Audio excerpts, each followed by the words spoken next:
I understand as an art commenter, people want to see my own artwork, and I always have it right there in the link in my bio. But I thought I would make a 3-minute video so I can tell you a little bit more if you want. If it's too long, just scroll.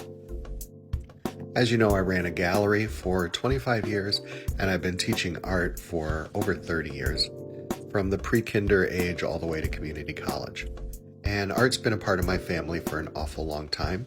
The painting over my shoulder is done by my great-grandmother, and she passed away at 102 and was an artist her whole life.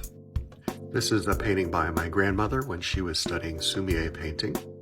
And this one is by her sister, Anita Gish. Anita's work is in the National Portrait Gallery in Washington, D.C. My mom also studied art, but she went on to learn about therapy and nursing, so that became kind of her field. But I remember growing up around a lot of art supplies. This is one of my realistic paintings. So I start in black and white, and then I glaze colors over top of it. Each object has a symbol that represents part of me, like the 5 paintbrushes represent the 5 members of my family. I have become more well known for my paintings in boxes. They're black and white oil paintings on canvas. November's edition of American Art Collector has some of my work inside. An article in the magazine talks a little bit more about my art. Sometimes I do classical portraits as well. As an artist, my style was very pop art when I was in my 20s. But after a visit to Paris and the Louvre, it really inspired me to break into a more classical mode of painting. Some people look at my work and they're like, oh, it's photorealism. It's not. When you get close, you can really see all of the brushwork.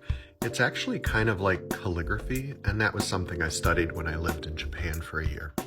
From a distance, though, it comes together and does look photographic, so when I have exhibitions, I have to put up signs that say, these are not photographs. But besides painting, I work in clay, I work in stained glass, I've done puppetry for a while. I used to crochet as a kid and found that fascinating. I even did a stint as a blacksmith for a summer. So I've got all this background and it comes together, and I think makes me a good teacher because I can make these connections and help my students understand. I think you know through my TikToks that I don't believe realism is better than other styles.